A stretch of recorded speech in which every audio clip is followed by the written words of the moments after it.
Hello, we are Paulina Allende, Jania Campos, Nora Garcia, and Luis Moreno, and today we're going to present our evidence 3 about rolling motion in real life. Rolling motion happens when an object moves forward while spinning, like a ball or cylinder rolling on the ground. This type of motion combines both linear and rotational movement, meaning its energy is shared between moving forward and spinning. In this experiment, we will roll a tennis ball and collect data such as distance, time, mass, and number of rotations. Using this information, we will calculate key values like kinetic and potential energy, moment of inertia, and angular velocity to better understand how motion and energy are connected in rolling systems. What is rolling motion? Rolling motion occurs when an object moves forward while simultaneously rotating around its own axis. A common example is a wheel or a ball that rolls across a surface. Unlike sliding, rolling involves continuous rotation at the point of contact, which prevents the object from slipping. How is energy transformed during rolling? In rolling motion, mechanical energy is divided into two forms: translational and kinetic energy, from moving in a straight line, and rotational kinetic energy, from spinning.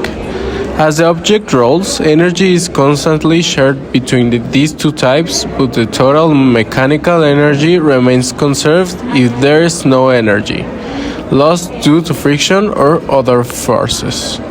How do linear and angular motion relate in a rolling object? In either rolling without slipping, the object linear velocity is directly linked to this angular velocity through this equation, where v is the linear velocity of the center of mass, w is the angular velocity, and r is the radius of the object. This means that the faster the object spins, the faster it travels forward, assuming the radius stays the same. So this is our diagram where we explain what is direction of motion, which is the tennis ball moves forward while spinning around its axis. Inertia, which means rotational inertia, depends on the ball's mass and shape. Angular velocity, which is angular velocity shows how fast the ball spins. The key forces that are gravity, friction, and normal force. The torque, that is the force that causes rotation, and that's it.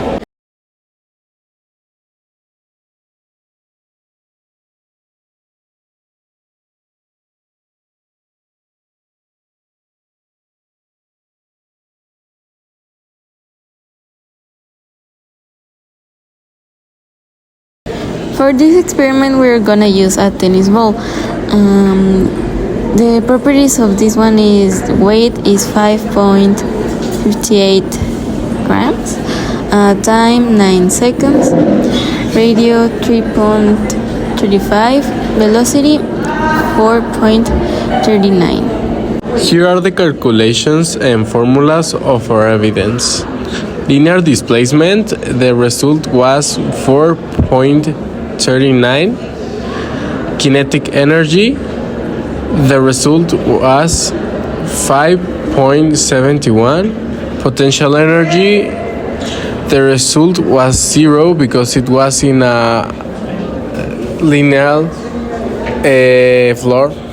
And moment of inertia, the result was 0.054. Angular velocity, the result was 14.54, and angular acceleration, the result was 0.77. Now our final conclusions. After complementing this experiment, we understood that rolling motion isn't just about something moving, it's also about how it spins. By collecting data and calculating energy and speed, we saw how kinetic energy splits into two parts when something rolls, one from moving forward and another from spinning. This helps us to see the connection between math, physics, and real-life things like balls or wheels. In the end, rolling motion shows us that there's a lot going on behind something that looks super simple, and learning it actually helps us understand how stuff works better in the world around us.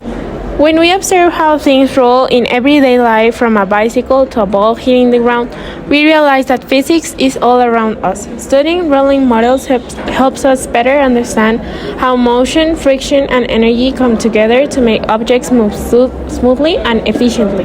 It shows us that the science behind simple movements has a big impact on how the world works. With this activity, now we know how things roll only by looking at the tennis ball. It shows that when it rolls, it's both moving forward and spinning, and this involves different types of energy.